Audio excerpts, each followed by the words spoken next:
Bonjour à tous, c'est un nouvel épisode de Innov-Rénov. Donc on n'a pas donné signe de vie pendant 2 mois, parce qu'on a été très occupés, notamment donc, sur la réhabilitation de la maison, ainsi que ses extérieurs, qui d'ailleurs, voilà, cet épisode va porter sur les extérieurs, avec dans un premier temps, on a la réalisation d'un poulailler, ensuite un potager et une phytoépuration pour l'assainissement individuel. Donc je peux vous montrer sur la gauche donc le poulailler. Alors pourquoi un poulailler? Parce qu'on a envie d'être un petit peu en autosuffisance, avoir des œufs, se faire quelques poulets. Et puis on a utilisé le grillage qui avait servi pour, on va dire, calfeutrer toutes les ouvertures de la maison. Donc ça permet en fait de recycler tous les matériaux que j'avais en trop, le surplus, pour faire le poulailler. Donc poulailler assez basique, hein, avec grillage, un soubassement béton avec des moellons de ce qui me restait. Il reste juste l'acheminement pour l'eau avec une petite cuve, ainsi que pour l'alimentation, quelque chose d'automatique on va faire. On peut passer ensuite sur la partie potager avec, en lien entre le potager et le poulailler, une terrasse avec les dalles de la maison en fait, toutes les pierres, on appelle ça les pierres de jambage, qui faisaient les encadrements de fenêtres ou des portes, ainsi quelques linteaux qui vont au-dessus des portes. Donc elles sont posées sur des palettes et les palettes reposent sur des briques, qui du coup va éviter la remontée d'humidité et ainsi le pourrissement des palettes et l'effondrement de la terrasse. Donc tout est bien stabilisé, il n'y a pas de souci. On peut continuer ensuite un petit peu plus loin. Donc le potager, alors c'est que de la terre, du déblai qui provient du terrassement des abords de la maison. Argileuse mais bien fertile.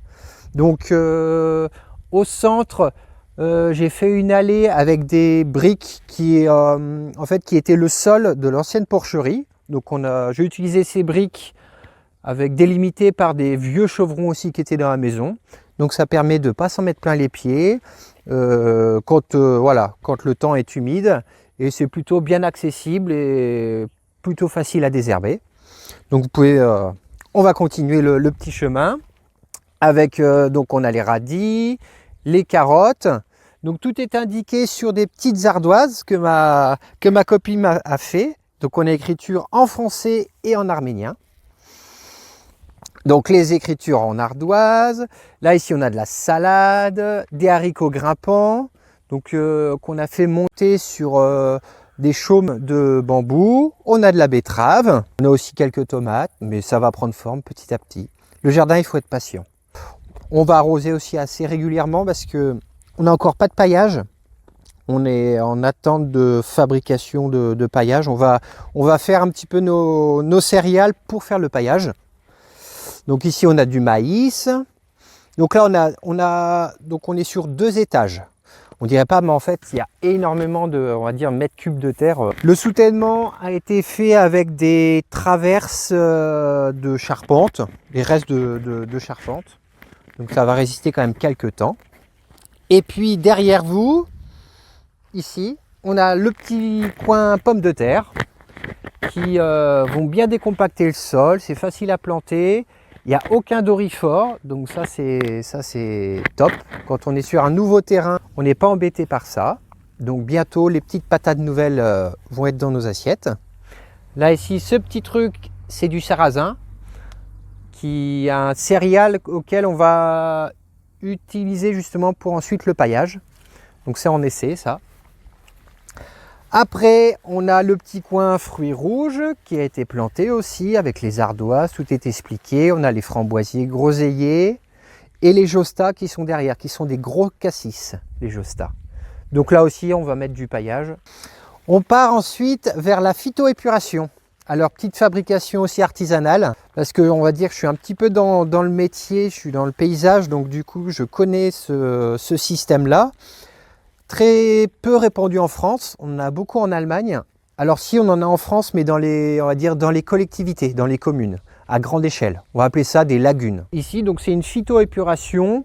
Le principe est très simple. On a une fosse béton ou plastique enterrée avec une pompe immergée qui, par système de, on va dire, de vide-cave, va envoyer l'eau dans ce premier carré. En fait, tout est imbriqué, tout est étanché. On a un EPDM dessous avec différentes granulométries de, on va dire, de galets. On a des gros galets au début, au fond, puis des petits et on finit par du sable pour que l'eau s'infiltre bien, que l'eau usée ne bouge pas tout le système de filtration. Donc ici, on a une petite tourbière complètement indépendante de la phyto. C'est simplement, on va dire, le petit plaisir voilà, en supplément, où on a la Sanacera. C'est une plante carnivore qui va manger les petites mouches qui vont certainement venir ici. Donc ceci c'est planté dans de la tourbe. Et puis là on peut voir juste une petite comparaison voilà, au clair qui vient de l'eau usée et une fois en sortie de phyto. Donc ça marche bien. Voilà pour cette partie, on va dire, extérieure. Vous aurez le prochain épisode sur l'intérieur. Merci à vous.